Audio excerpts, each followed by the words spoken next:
Bonjour à tous et bienvenue dans mon voyage. Je m'appelle Lucas et durant l'été 2024, j'ai voulu m'offrir une expérience. Une grande marche de 50 jours, tout seul, empruntant le sentier du GR9 sur 1000 km, du Jura jusqu'à la Méditerranée. Ça a été une aventure extraordinaire, de laquelle je ressors transformé à bien des égards, le chemin extérieur ayant été le reflet d'un cheminement intérieur. Pendant cette période particulière, j'ai souhaité adopter une démarche d'immersion quasi totale. J'ai été coupé pendant tout ce temps de toute ma vie quotidienne, ou presque. En revanche, sur les chemins, j'ai beaucoup écrit, et pris un certain nombre de photos aussi. Alors c'est avec joie que je les ai travaillées, pour en fabriquer ce petit film souvenir, témoin de ma randonnée, afin que chacun puisse le ressentir aussi proche de ce que j'ai vécu. Alors plongez avec moi sur les sentiers du GR9. Je vous souhaite un bon visionnage.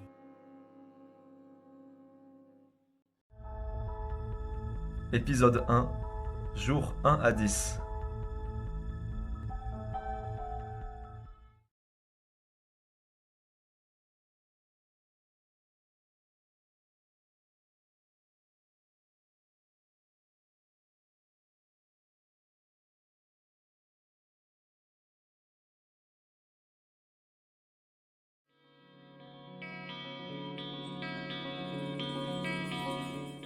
Jour numéro 1, 21 juillet 24, Saint-Amour-Lancette, 23 km.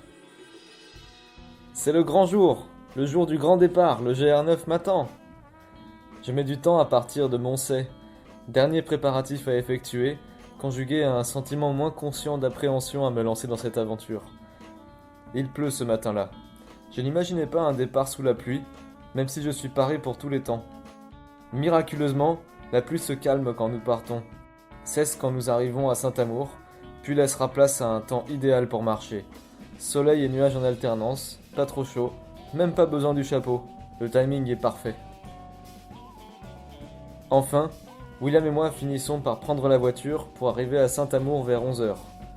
L'excitation monte, surtout chez Will qui réalise mieux que moi ce qui va commencer.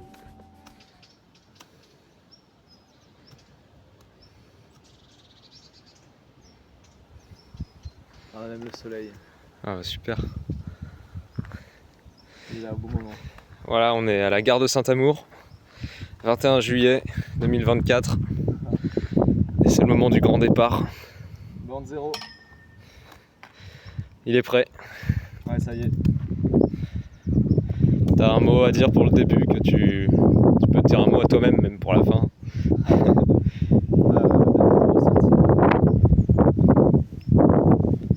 Ça me fait bizarre, ouais, j'ai pas encore la sensation que ça va faire 50 jours, même si je sens que c'est un grand moment là, c'est important. Plus tous les messages que j'ai reçus avant le départ, quoi. Je sens qu'il y a un truc important qui se passe. Mais dans le corps, ça fait encore ah, on va marcher, ah ouais. Mais bon, en même temps, on y est, quoi, ça y est, le premier pas va être fait. Et après, jusqu'au bout, 1000 km plus tard. Vas-y, on peut filmer le premier pas. Allez, hein, c'est parti. On fait un top. Allez, Alors, 3, 2, 1, c'est parti.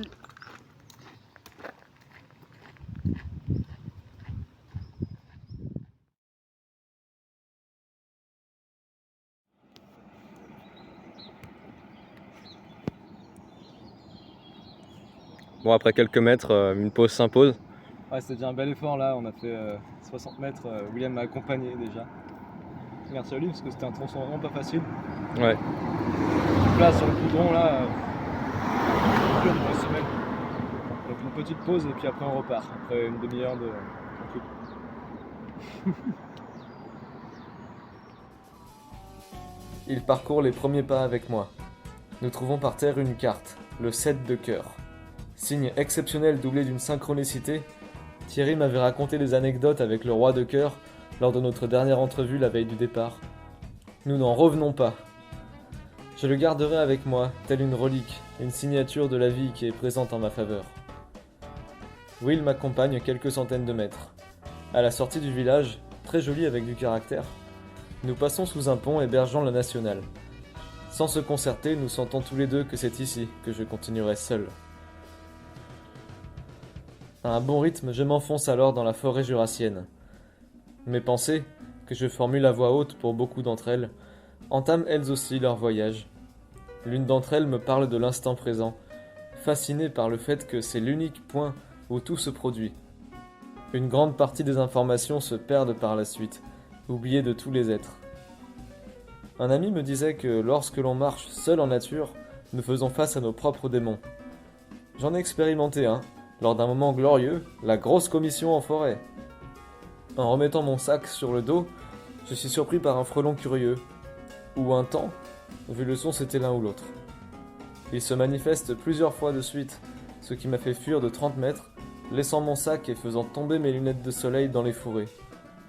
Après un recentrage, j'ai pu retourner les chercher et vite partir. Plus tard dans la journée, un autre insecte de ce genre me fera tressaillir. Ça m'invite à dépasser cette peur. Ils ne me veulent rien de mal. Le reste de la journée se déroule tranquillement, entre chemins, routes, villages à fontaines, idéal pour la pause repas.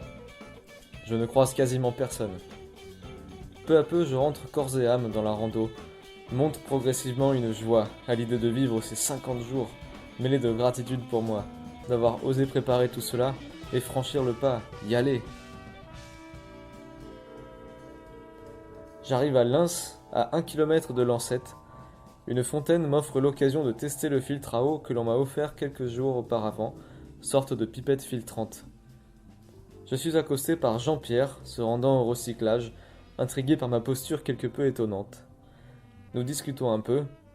Il me dit « Ah, les gens à Lancette, ils sont très sympas !» À ce moment-là, une voiture s'arrête. C'est Aurélie, habitante de Lancette et connaissance de Jean-Pierre.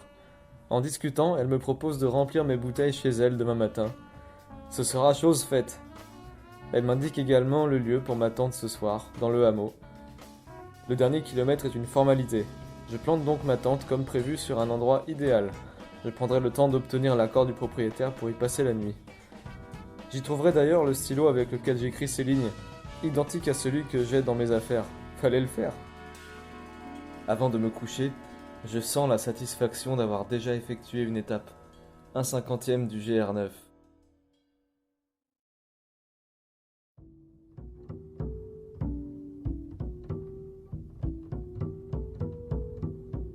Jour numéro 2, 22 juillet 24, Lancette, Combayeux, 22 km.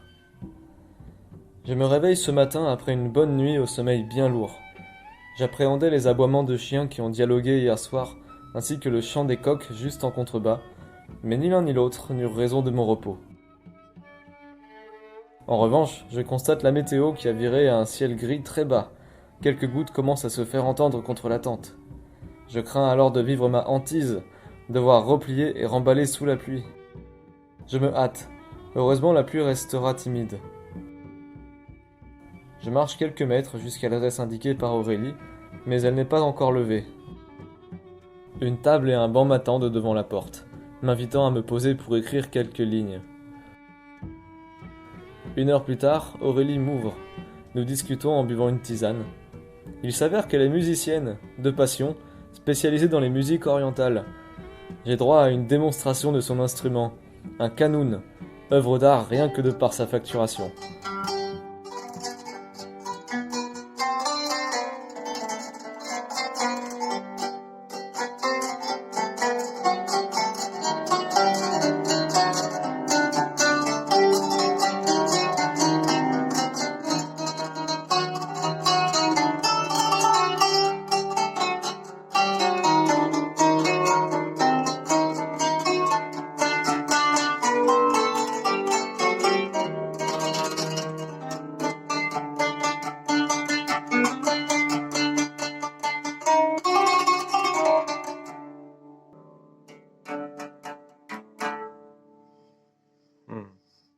Super. Je finis par repartir sur le GR9 au moment où le soleil fait son apparition. Timing impeccable. Sentier très tranquille, du même style que la veille, un bon échauffement pour les 50 jours. Après une pause repas à Arinto, je dévale les chemins. Les kilomètres passent vite. Je réalise à quel point je ne me sens pas rassuré quand je me trouve en forêt. sans présence ou construction humaine, et sans vue lointaine sur ce qui m'entoure. Une peur archaïque d'être attaqué par surprise par un gros animal. Je fais le souhait de m'apaiser peu à peu dans cet environnement au fur et à mesure du voyage. Au petit village de Vecles, je croise 2 femmes qui venaient d'accomplir une randonnée à la journée. Je les recroiserai un peu plus tard lorsqu'elles me doubleront en voiture. Puis une fois à Combayeux, je peine à trouver un lieu pour la nuit et m'installe finalement en bordure de chemin. Je peux pleinement apprécier la solitude. Je prends le temps de me laver avec 70 centilitres d'eau, un gant, du savon d'Alep et une serviette, en me délectant d'être propre malgré ces conditions relativement précaires. J'en profite également pour m'amuser avec mon embouchure de trombone. Je joue dedans et je mime les mouvements de la coulisse comme si j'en avais vraiment un avec moi, ce qui me permet de maintenir ma musculature trombonistique en forme pour assurer les tournées qui arriveront vite après la marche.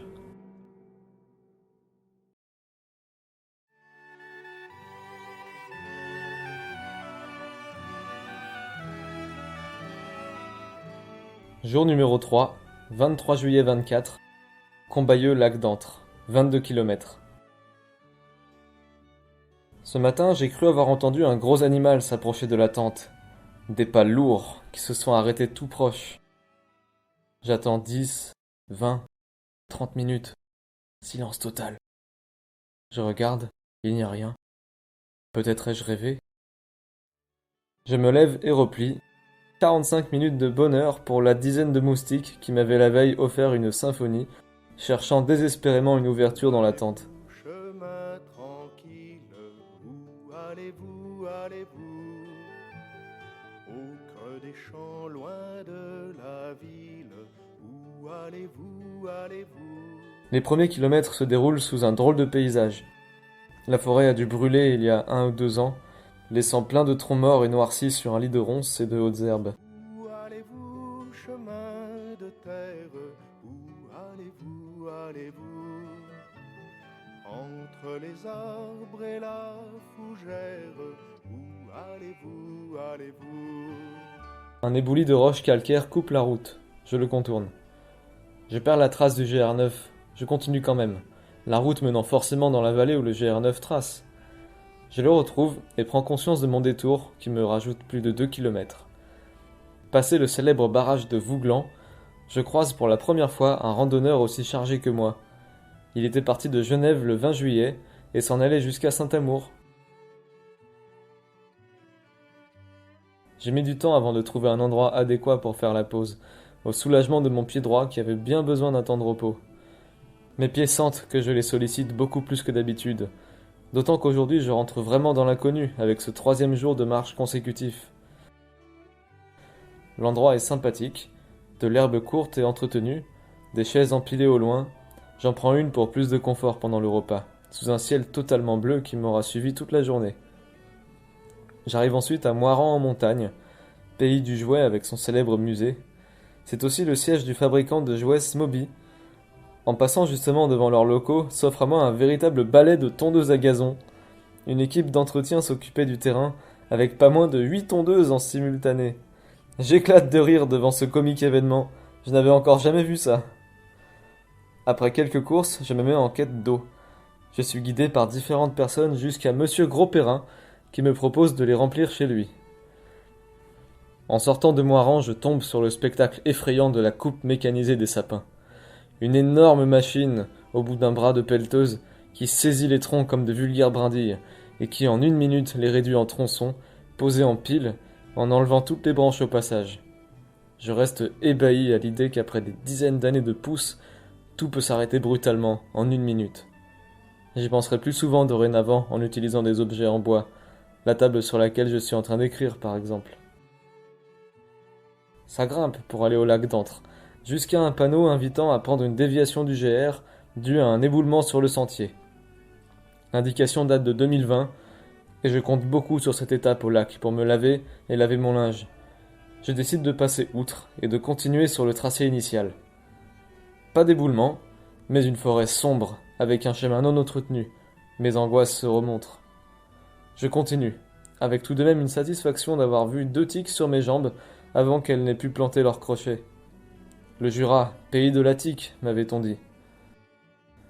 En sortant de cette forêt, je croise un jeune homme qui me confirme ne pas avoir vu d'éboulis.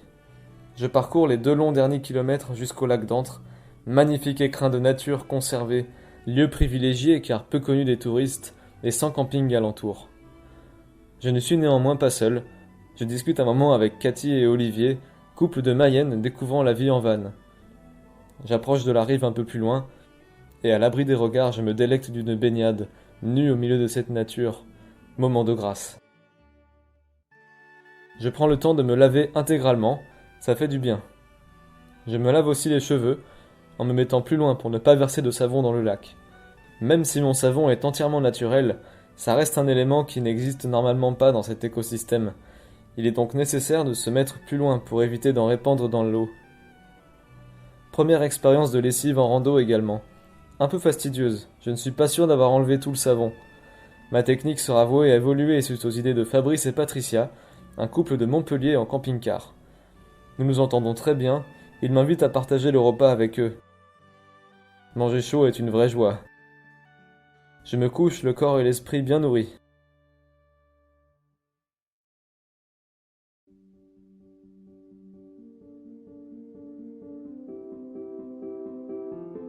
Jour numéro 4, 24 juillet 24, lac d'Antre, Villars-sur-Bienne, 23 km.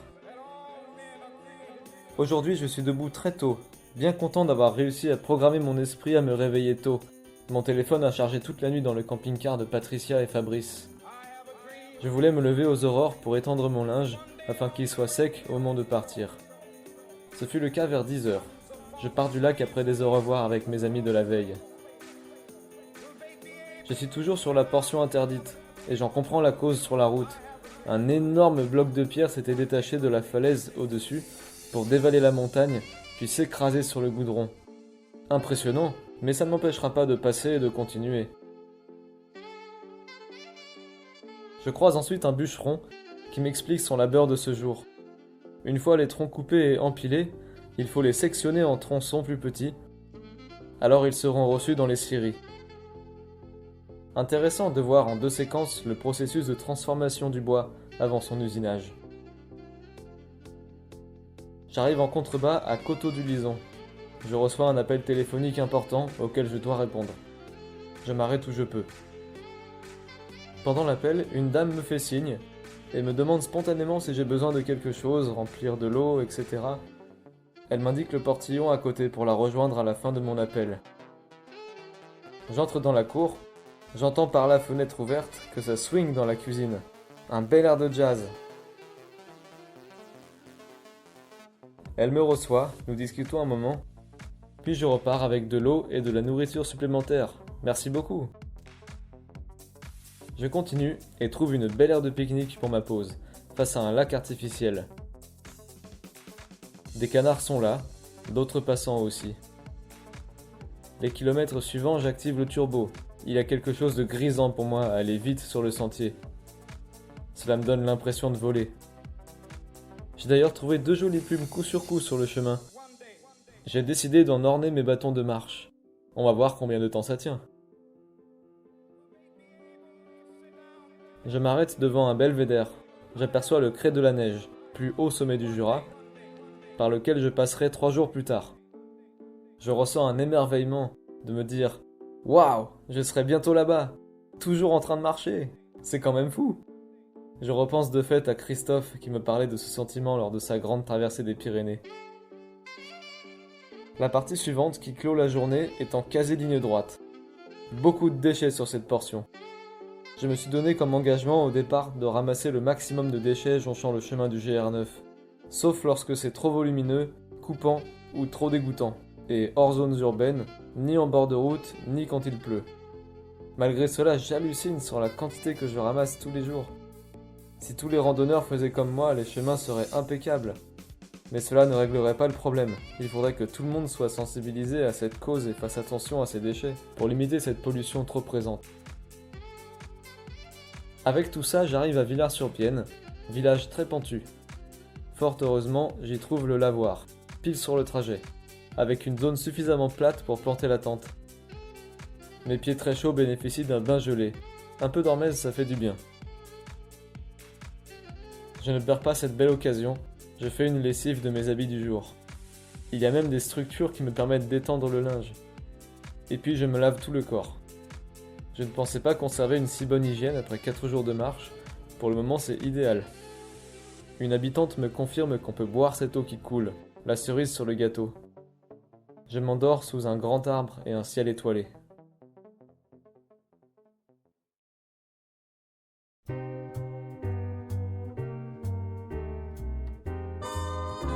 Jour numéro 5, 25 juillet 24, Villars-sur-Bienne, Prémanon, 19 km. Je me réveille en m'étonnant de la quantité de sommeil qu'il me faut pour récupérer. De 22h à 8h ce matin. D'un autre côté, ça semble logique. Je n'ai jamais autant fait travailler mon corps. Je suis curieux de voir ce que ça va donner au bout de 10, 20, 40 jours. En tout cas, aujourd'hui, les choses sérieuses commencent au niveau du relief. Ça grimpe plus que jusqu'alors. Je pars vers 9h30 après avoir fait sécher ma tente pleine de rosée.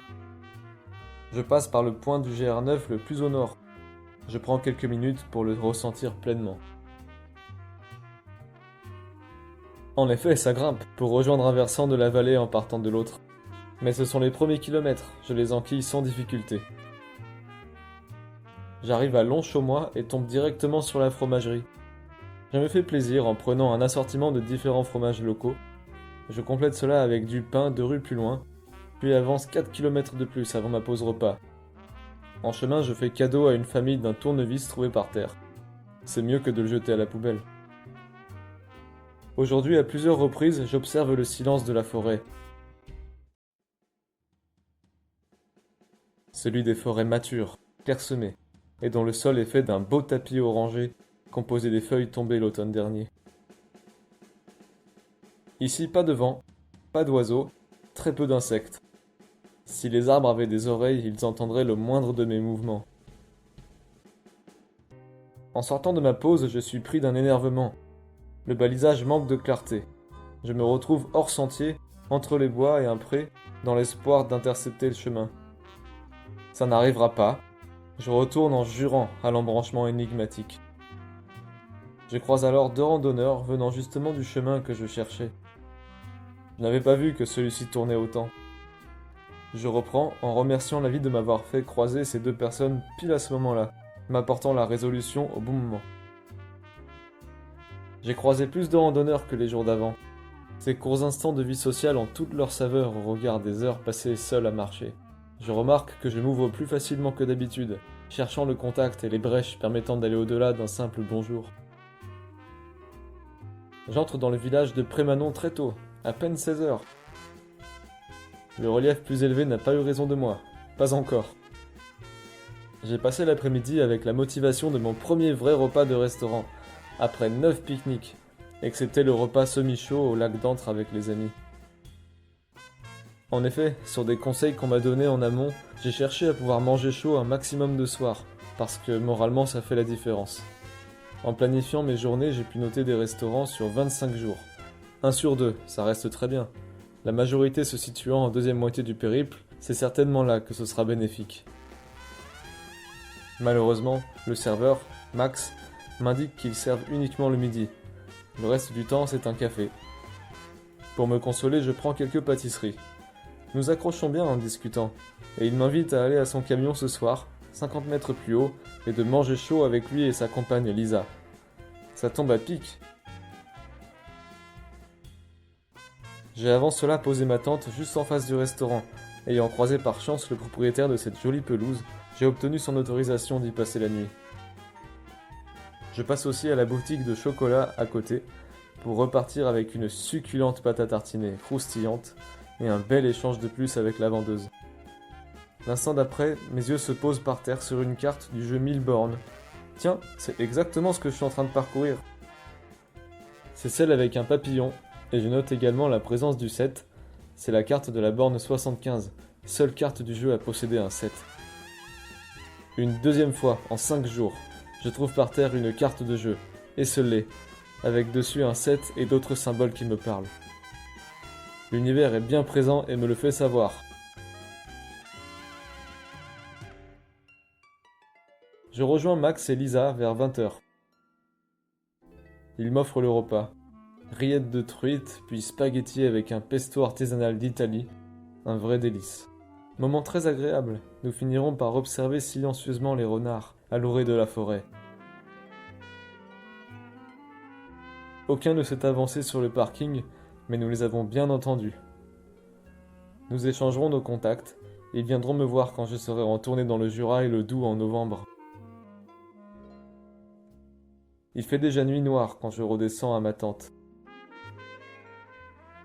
Je sens à la température plus fraîche que j'ai grimpé plus de 600 mètres par rapport à la nuit dernière. Je me couvre bien.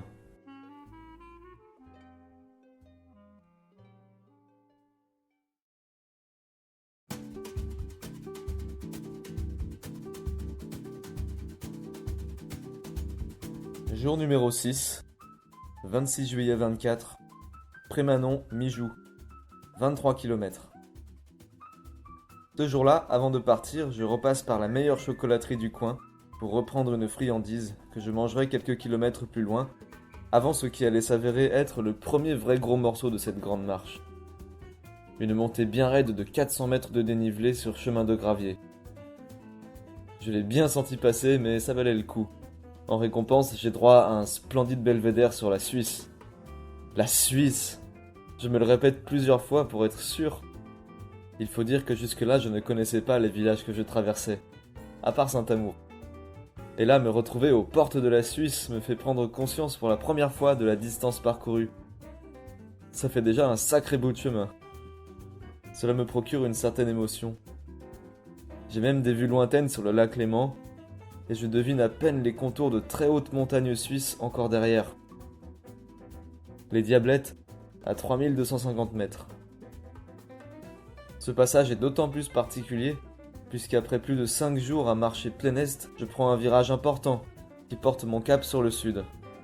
Je suivrai cette direction jusqu'à la dernière semaine, où je bifurquerai de nouveau à l'est pour une dernière ligne droite jusqu'à la mer.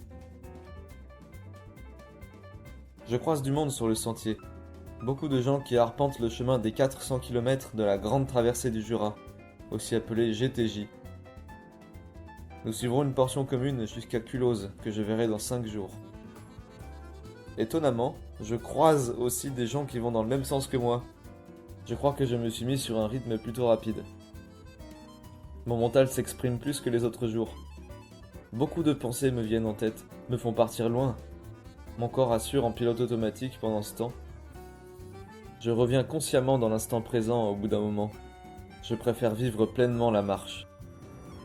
Je mets cet état sur le coup de la nuit qui a été plus courte. L'avantage est que les kilomètres passent plus vite. J'arrive donc à Mijou en ayant bien apprécié les paysages d'alpage et de forêt, en alternance, qui deviennent de plus en plus montagneux. Mijou qui marque la limite du Jura. J'entre dans le département de l'Ain, ainsi que dans le deuxième tronçon du GR9 sur les 8 recensés. La Valserine coule dans le village. Ni une ni deux, me voilà les pieds dans l'eau, en train de me laver et de faire une lessive de ma tenue du jour. Que c'est bon de se sentir propre.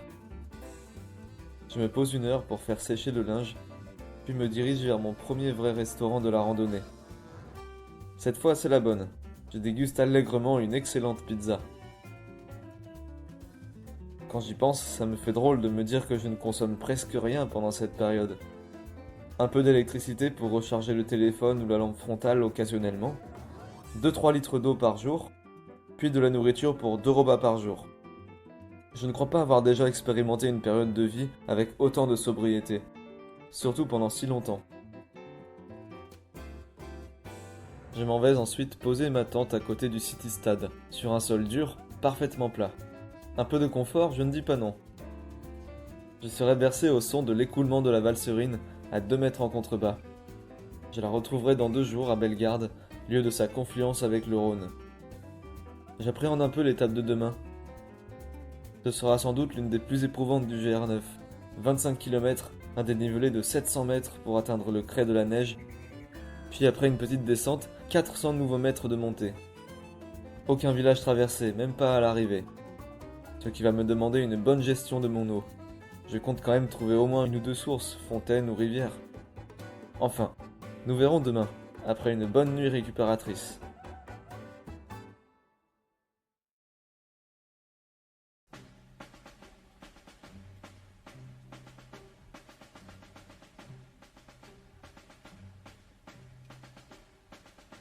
Jour numéro 7, 27 juillet 24, Mijou, le Gralet, 25 km. En me levant, je replie directement la tente. M'étant posée sur de l'asphalte, elle n'a eu aucune rosée. Au contraire, le sol a gardé la chaleur pendant la nuit, c'était plutôt agréable. Je décolle donc à 8h30, en me disant que j'arriverai sans doute assez tard. Rapidement, le tracé du GR9 est détourné une nouvelle fois, pour ne pas croiser de troupeaux de brebis, et surtout de redoutables patous, chiens de garde des troupeaux. Les indications n'étant pas hyper claires, je me perds. Fort heureusement, un couple de marcheurs me rejoint et connaît le coin. Nous cheminerons quelques kilomètres ensemble jusqu'à retrouver le tracé GR. J'active alors la deuxième vitesse. En chemin, je ramasse une serviette de bébé. J'ai l'intuition que je vais retrouver les propriétaires. C'est effectivement le cas 200 mètres plus loin. Un couple avec leur bébé. Ils me remercient. Je continue ma route jusqu'à une dame au brassard vert.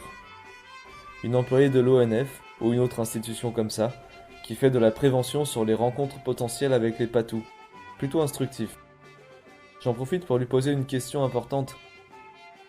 Elle me confirme qu'au Gralet, un endroit est prévu pour poser des tentes.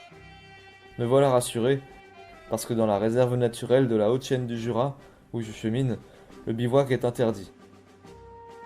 Un peu plus tard, après des montées ardues, je m'extasie de nouveau devant une vue somptueuse sur le lac Léman et Genève. Genève et son immense geyser, sûrement le plus haut monument de la ville, il faut le dire. Je réalise de nouveau la grande distance déjà parcourue. Pendant ma pause, j'entends deux randonneurs mentionner le Gralet dans leur discussion. Je leur demande des précisions sur le chalet. Quand je leur annonce que j'y serai ce soir, je lis sur leur visage une mimique signifiant « Waouh, tu es sacrément ambitieux, dis donc. Bon courage !» Cela me procure un peu d'appréhension, mais je me dis que je vais y arriver de toute façon, parce que je ne peux pas planter ma tente à mi-chemin et que je tiens absolument à respecter mon tracé jour par jour. Je ne perds donc pas de temps et me remets en route. Je commence à me dire que ça risque d'être juste au niveau de l'eau. 1 heure plus tard, au télécabine, je distingue un bidon sur un promontoire marqué au marqueur « eau potable ». C'est parfait. Un ouvrier de bon cœur met de l'eau à disposition des randonneurs. Je refais le plein avec gratitude. La suite est longue, ça commence à devenir éprouvant. Beaucoup de touristes et de langues étrangères parmi les marcheurs croisés. J'arrive au crêt de la neige, point culminant du massif à 1720 mètres. Je repense au moment où je l'ai aperçu de loin il y a 3 jours en me disant « Eh ben ça y est, nous y sommes ». En me posant, je vois un ciel menaçant, qui a l'air de se rapprocher. Je mets le paquet en espérant arriver au Gralet avant que ça tombe. Effort vain. Après 1 kilomètre, l'averse s'abat. L'occasion de sortir les vêtements de pluie pour la première fois depuis le début du GR9. Bonne surprise, l'averse durera 10 minutes. Le temps de gagner un autre sommet où le vent très puissant séchera les vêtements en quelques minutes. Je ne croiserai pas de patous, mais je commence à sentir la fatigue des muscles. Je chemine sur la crête, entre 2 vallées, dont une avec le bassin genevois. C'est très tentant de maintenir le regard en l'air, mais je dois me concentrer sur le sol, agréable mais difficile car plein de micro-reliefs. Je manquerai plusieurs fois de me tordre la cheville. Heureusement mon corps a de très bons réflexes. La jambe cesse tout appui instantanément, et je perds de fait l'équilibre. Les bâtons me rattrapent, heureusement. À un moment, à l'intérieur d'une petite falaise, j'aperçois une cavité, portant une inscription. Une femme, dans les années 1200, y aurait séjourné pendant plus de 10 ans en ermite. Les kilomètres passent, ça devient difficile. Néanmoins, le Gralet se rapproche. Le Gralet, le Graal, enfin, le petit Graal, Le véritable sera atteint dans 43 jours. Un randonneur m'indique qu'il reste encore une petite heure. Dans un ultime effort, je finis par le rejoindre. Quelle joie d'être accueilli par Stan et Marie, de sympathiques gens, et une douche. En pompant, cela fait jaillir de l'eau bien fraîche des profondeurs de la montagne. Je me lave les cheveux, quel plaisir! De belles rencontres animent cette soirée. 3 couples d'amis et tous leurs enfants m'invitent à manger avec eux. Incroyable, ils vivent tous à Villars-les-Dombes, à 10 km d'où j'ai grandi. La pluie menace de nouveau et scelle ce moment. Eux s'abritent dans le chalet et moi je repars dans ma tente. Cette étape figurera sans doute dans le top 3 des plus difficiles. Du repos est bienvenu.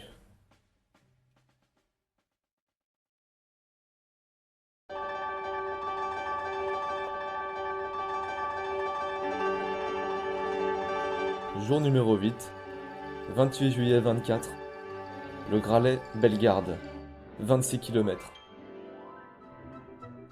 Ma nuit s'est très bien passée. Il paraît qu'il a plu, mais je n'ai rien entendu, avec ce sommeil imperturbable. Je replie en discutant avec mes amis de la veille. Je passe aussi du temps à chercher mes lunettes de soleil. Mes amis sont sûrs de m'avoir vu avec hier en arrivant, mais impossible de remettre la main dessus. Ça restera un mystère. J'en achèterai plus tard, quand une occasion se présentera. Je pars après Stan et Marie, que je rattraperai quelques kilomètres plus loin. Nous parlons de vitesse de marche. Il me rappelle de bien prendre le temps de contempler, ce que je ne manque pas de faire. À un embranchement, le balisage est mal indiqué. Je ne suis pas sûr de la direction. Je me dis que, comme chaque fois que ça arrive ces derniers jours, quelqu'un va arriver à ce moment-là et me donnera la réponse. Ce sera le cas une nouvelle fois, mais ce ne sera pas 1, ni 2, ni 4, ni 10, mais bien une bonne trentaine de randonneurs qui arrivent. Un groupe d'amis retraités qui randonnent depuis longtemps ensemble. Je fais un bon bout de route en discutant avec eux, puis reprends ma vitesse de croisière pour l'ascension du Crêt de la Goutte, dernière grosse montée avant la longue descente jusqu'à Bellegarde. Je prends ma pause là-haut, on me propose d'immortaliser l'instant par une photo. Un groupe de 4 personnes mange devant moi. Je distingue Bellegarde en contrebas. Grâce à la table d'orientation, je parviens à observer le Grand Colombier, le Rhône, et même la Dent de Croll et Chamchaude. De l'autre côté, je devine Mijou. Cela me permet d'apprécier la distance parcourue sur pas moins d'une dizaine d'étapes. Et maintenant, la descente. Elle commence tranquillement puis se met à devenir raide, très raide. Le sol feuillu de la forêt procure une impression de piste de bobsleigh. Je m'y laisse courir. Me vient alors une pensée sur la contemplation dont me parlaient Stan et Marie tout à l'heure. Je la définissais toujours jusque-là comme visuelle et dans l'immobilité. Mais là je prends conscience que dans des moments comme celui-ci, même si je suis en train de dévaler la pente, je suis en pleine contemplation de ce que je vis. Les sensations, le mouvement, le paysage qui défile, l'enchaînement des pas l'un après l'autre, c'est peut-être ça qui fait que je me plais à adopter une allure si rapide. C'est pour approcher cette contemplation en mouvement, d'avoir cette impression de voler pendant les montées, puis d'être de l'eau qui cavale dans les descentes. Tout cela me conduit à une fontaine, à mi-chemin de la descente. Le grand groupe de ce matin m'a prévenu que sur le plateau du Rotor, où je cheminerai les 3 prochains jours, la question de l'eau est un peu complexe. Je profite donc de cette occasion pour faire une lessive, qui séchera rapidement sous une chaleur qui a bien augmenté à mesure que je perdais en altitude. Je reste à attendre tout de même 1h30, de quoi explorer le vide, l'ennui, que je connais si peu au quotidien. Néanmoins, je vois passer 2 amis randonneurs qui s'arrêtent faire le plein d'eau. Nous sympathisons. Presque au même moment surgissent les 4 personnes qui mangeaient devant moi tout à l'heure. En conversant tous ensemble, j'apprends que Thomas, l'un des 2 amis, vit au Sapé en Chartreuse, destination de ma 18e étape. Nous échangeons nos contacts, le rendez-vous est fixé. Une fois mon linge sec, je termine la descente. Bellegarde, première grande ville sur le parcours. Je suis saisi par le contraste. Passer du silence et de l'immobilité de la forêt au bruit et à la vitesse des voitures. Je n'avais jamais ressenti une telle sensibilité à ça auparavant. Une drôle d'énergie s'installe. Je m'énerve à 2 reprises pour le balisage qui a manqué de clarté. Le restaurant que je visais est fermé pour congé d'été. Et dans le magasin où je vais faire les courses, mon sac est beaucoup trop gros et gêne tout le monde dans les rayons. Tout cela se calme quand j'entre dans un autre restaurant ouvert pour y savourer des lasagnes. Je sympathise avec Fred à la table d'à côté, cycliste sportif. Il est parti du Doubs ce matin, a roulé 190 km en montagne et sera dans les gorges du Verdon d'ici 4 jours. Impressionnant. En repartant, je me mets en quête d'un terrain plat pour la tente en lisière de ville. Mon œil est attiré par le parking d'une maison. Je trace, mais une intuition me dit que c'est un bon endroit. Je reviens et frappe à la porte. C'est Stéphane, Déborah et leurs enfants qui m'ouvrent. Le contact est très fluide. Et c'est le grand luxe. Tente sur leur terrain de boules derrière la maison, piscine, douche, crème hydratante pour soigner quelques irritations, glace et infusion, et discussions profondes. Que de gratitude pour cette belle famille que j'aurai plaisir à revoir si l'occasion se présente. Je me couche un peu tard, mais le sourire jusqu'aux oreilles. Cette 2e semaine de l'aventure GR9 commence bien. Avant de m'endormir, je me dis que l'univers m'accompagne bien via les intuitions. J'ouvre les yeux, et pile à ce moment-là, une belle étoile filante se montre. Effectivement, oui, je suis bien accompagné.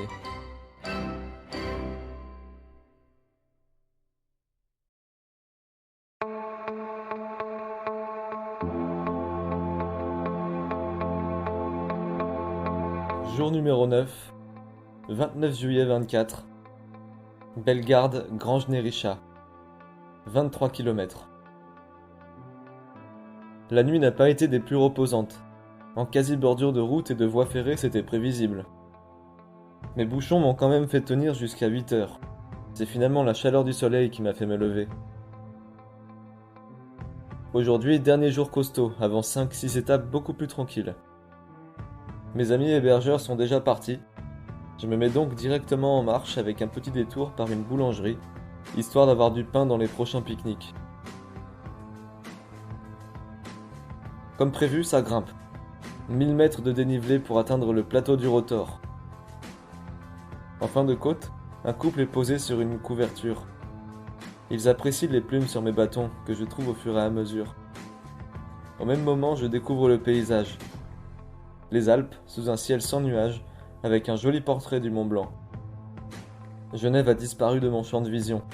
Néanmoins, juste au-dessus de ma tête, passe une bonne partie des avions dans un couloir aérien menant à l'aéroport genevois. Ils sont vraiment proches. Je prends le temps de les observer. Je m'arrête dans un lieu de premier choix pour ma pause. Sous un arbre comme on en voit rarement, sans doute le gardien de cette forêt, avait été aménagé une table et des bancs de pierre. Il s'y trouve aussi un puits ouvert et une sorte de tumulus. Je profite de cet endroit isolé pour jouer du trombone entre guillemets. Je reprends la marche. Contrairement au massif d'en face, ici je ne croise quasiment personne, tout au plus un jeune homme en plein effort de monter à vélo qui me double. Il fait très chaud aujourd'hui. On m'a prévenu que sur ce plateau, il fallait bien gérer son eau. J'espère tout de même trouver une source, quelque chose. Je fais un petit détour de 5 minutes pour aller contempler un panorama. Sur le banc, j'y trouve Elias, le cycliste qui m'a doublé tout à l'heure. Parti de Belgique il y a 2 semaines, il rejoint le Grand Colombier ce soir, puis Annecy demain, pour finir à Berne dans 2 semaines. C'est pour lui aussi son premier grand voyage. Nous échangeons nos ressentis. Il est en train de manger. 4 repas par jour, me dit-il. Moi qui n'en prends que 2, je trouve ça drôle comment tout le monde fonctionne différemment. Je suis alors pris de fascination pour ces rencontres improbables. Un cycliste parti il y a 2 semaines et un randonneur parti il y a 9 jours, pour qui il reste respectivement 2 semaines et 41 jours, qui ne viennent et ne vont pas aux mêmes endroits. Et pourtant, ils se retrouvent, assis sur ce banc au milieu de nulle part. Si l'on avait voulu faire exprès, nous n'aurions pas réussi. Je trouve ça fou.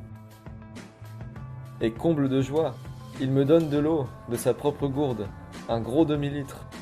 Je lui en suis très reconnaissant. La suite, malgré les beaux biotopes que je traverse, est longue. Je n'imaginais pas autant de distance pour rejoindre la grange Nérisha. J'ai mal aux pieds. Cela met à l'épreuve ma détermination. J'écoute mon corps. Si besoin d'une pause, je m'arrête, mais j'aime aussi tenir mes objectifs, quitte à me surpasser. Je finis par y arriver. J'installe ma tente et je découvre avec dégoût une tique plantée dans mon mollet.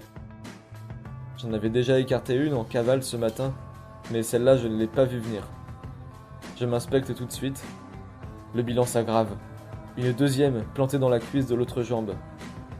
J'en trouve dans le même temps 2 autres qui se baladaient sur mes jambes. Décidément, c'est la fête des tiques. Malheureusement, j'hésite. Je ne me souviens plus comment enlever les tiques, dans quel sens tourner avec le tire-tique. Et là, c'est le drame. Aucun réseau. Personne ne passe sur le chemin. Je suis archi seul. Mais il est hors de question que je passe la nuit avec ces 2 parasites sur le corps. Je décide de gravir la forêt pentue adjacente.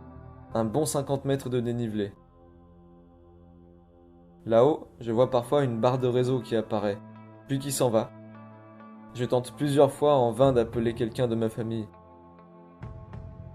À un moment, je retiens mon souffle. Ça a l'air de tenir. Et ça décroche, je peux communiquer. Après ce court échange qui m'a soulagé, je redescends et me lance dans les opérations. A priori, j'ai réussi. Les 2 tiques étaient toujours vivantes après le décrochage. Et après plusieurs heures, je ne vois pas de rougeur. Je prie pour que tout aille bien. J'irai quand même vérifier dès que je le peux dans une pharmacie, à Culose dans 2 jours. Un sourire m'a traversé le visage en repensant à ce matin où je me disais « Tiens, je n'ai pas encore utilisé ma trousse de secours. » Après cette séquence à sensations fortes, je peux enfin me détendre, manger un bon pique-nique et faire les choses habituelles du soir, comme écrire les pages d'aujourd'hui. Chaque matin, je sens de l'excitation à l'idée qu'il va y avoir des choses à dire le soir. 3-4 pages de texte par jour, mais qu'il me reste à les découvrir tout au long de la journée. Demain matin, ça devrait être silencieux, et le soleil ne donnera pas sur ma tente. Ce sera donc une grasse matinée bien méritée, avant d'aller fouler le grand colombier.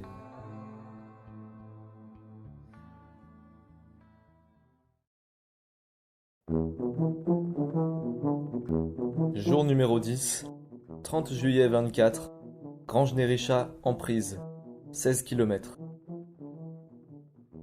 Ce matin, je me réveille d'abord vers 7 heures. Je me dis que c'est encore tôt, je me rendors. M'est alors offert un curieux rêve, dans lequel je me situe dans le bon espace-temps, c'est-à-dire que je suis conscient de marcher le GR9 depuis 9 jours. Et je suis en contact avec 2 gars qui ont l'air d'être des professionnels de santé, des ostéos ou kinés. On discute, et l'un d'eux me dit « Ah non, mais là tu dois absolument te prendre un jour de repos, c'est vraiment nécessaire, etc. » Le rêve se termine sur une image de l'autre gars qui, silencieusement et d'un air résigné, me donne les clés du bâtiment devant lequel nous sommes, avant de partir dans mon dos. Je me lève quelque peu bouleversé. Ce rêve semblait si réel. Était-ce là un signe évident de la vie ? Ou un banal rêve qui survient à un moment particulier ? Je ne saurais le dire, mais je suis embêté car aucun jour de repos n'est prévu et je n'ai aucune marge de manœuvre possible pour le dernier jour, puisque je reprends les activités pro tout de suite derrière. En plus, décaler tout d'une journée me créerait des mauvaises surprises sur les ouvertures des restaurants planifiés. En plus de ça, j'ai toujours une peur par rapport aux tiques. Sur la cuisse, j'ai toujours un tout petit bouton rouge à l'endroit où elle s'était plantée. Ce n'est pas un érythème migrant, symptôme de la maladie de Lyme, mais ça me préoccupe tout de même. La portion jusqu'à ma pause est très tranquille, en montée très douce sur une large piste. Je fais un stop pour cueillir quelques framboises sauvages. Je me prête au jeu de faire parler les différentes parts de moi, pour mieux comprendre ces émotions qui me traversent et les calmer. C'est un processus soulageant. À ma pause, je profite d'une fontaine pour remplir l'eau, puis je repars sur une montée beaucoup plus raide, mais pas bien longue, pour atteindre le Grand Colombier. Une fois cela fait, je savoure la vue, où j'aperçois Annecy et Aix-les-Bains. Je ne vois plus Bellegarde. Déjà plus que 2-3 km pour arriver à l'auberge du Grand Colombier, restaurant du soir. Une étape courte, ça fait plaisir. J'y arrive à 17h, 2 heures avant son ouverture. Je salive devant les bons plats proposés sur la carte. Puis je rebrousse chemin d'une vingtaine de mètres pour faire mes étirements sur l'herbe, face à la vue. Je croise à ce moment-là un randonneur qui me lance ensuite une remarque. « Ah bah fallait le dire que c'était fermé !» Je le prends comme un reproche, je n'apprécie pas trop. De toute façon, je n'ai pas envie de discuter, je suis dans ma bulle. Lui s'est posé sur la terrasse de l'auberge. 20 minutes plus tard, arrive une voiture. C'est la propriétaire des lieux. J'entends qu'elle discute avec l'autre randonneur. J'entends aussi qu'il fallait réserver au minimum la veille pour manger, et qu'elle ne servirait pas à boire aux randonneurs qui demandaient seulement un verre, du moins pas avant 19h. Je monte pour demander, être sûr. Elle me confirme froidement que je ne pourrais pas manger ici ce soir. Puis elle coupe court et s'enferme dans l'auberge. Je me retrouve très embarrassé. Il ne me reste plus rien à manger dans le sac. Pourtant, je dois manger ce soir. Cette situation imprévue nous met, l'autre randonneur et moi, dans la même galère. De fait, nous discutons, et là, nos cœurs s'ouvrent. Lui, c'est Daniel, un grand marcheur parti du Pays Basque il y a plus de 3 mois, et qui va jusqu'à Lille dans 3 mois. Nous parlons pendant longtemps, intéressés l'un l'autre par nos voyages et nos démarches. Fort de cette belle rencontre, nous échangeons nos contacts. Lui me transmet un lien vers son blog et moi je lui enverrai le petit film qui sera la synthèse de ses lignes. Il lui reste peu d'eau. Je lui offre la moitié de mon stock, un demi-litre. Elias, le cycliste, m'en a transmis hier. C'est à mon tour de donner. J'aime beaucoup cette forme de passation. Retour au direct, je dois manger ce soir. Je n'ai pas d'autre choix que de descendre plus de 10 km jusqu'à Culose. La ville est indiquée à 3 heures de marche, il est 17h40. Je vais devoir mettre le turbo, parce que 20h40 me semble tard pour trouver un restaurant. Une voix qui a de l'humour me dit dans ma tête « Alors, tu l'oses ou tu l'oses pas ?»« Oui, je l'ose, parce que j'ai faim !» C'est avec cette énergie que je me remets en marche, sur la fin du plateau avant d'entamer une grande descente en lacet. D'abord d'une marche rapide, je me fais emporter par la gravité, qui transforme ma marche en trot, puis en une course folle, un véritable sprint constant. Cela me rappelle la manière dont j'avais dévalé la Sainte-Victoire 3 ans plus tôt, à une vitesse totalement débridée. La Sainte-Victoire que je vais retrouver à la 42e étape de mon voyage. Il m'arrive là les mêmes sensations, une vitesse folle, de plus en plus rapide, et puis le basculement. J'écarte les bras, bâton à plume en main, le regard fixe devant. Je m'abandonne complètement à la vie dans cet instant et je m'en remets à plus grand. Je suis l'eau, celle des torrents qui dévalent les pentes des montagnes avec fougue et puissance. Aucune pensée. Seulement le vent procuré par ma vitesse que je sens sur mon visage et le son de mes pas.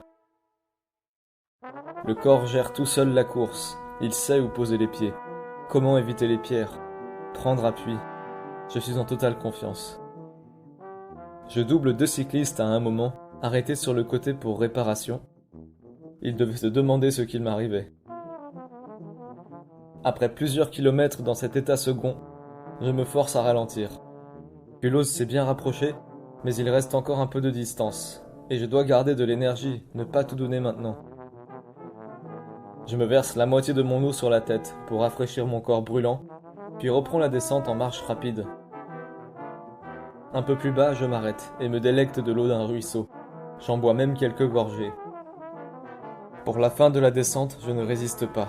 Je me laisse de nouveau m'abandonner à la gravité et à la vitesse. J'arrive aux premières maisons, animé d'une véritable joie, venue de l'intérieur. Étonnamment, je sens mon corps plutôt en forme. La même voix que tout à l'heure me dit « Eh ben, tu l'as fait! Quelle culose !» C'était un véritable moment de grâce. Je souris. Il est 19h20. Il est temps d'aller manger. Mais c'est une désillusion. Aucun restaurant n'est ouvert, sauf un tacos qui ne me donne absolument pas envie. Un mardi soir, en plein été, juste sous le grand colombier, cela me semble incompréhensible. Un homme m'accoste, pile au bon moment. Il m'informe qu'en contrebas de Culose se trouve un camion pizza, vers le camping. J'y vais mais ne trouve aucun camion pizza. En revanche, je distingue un panneau du camping Restauration. Je m'y hâte. Ils servent des pizzas, des boissons et des glaces. Sous cette chaleur accablante, je prendrai les 3. 5 minutes après ma venue, ils ferment la grille d'entrée. C'était -1. Je m'en vais manger dans le parc à côté. Puis la nuit tombant, je me dirige vers le Rhône pour bivouaquer.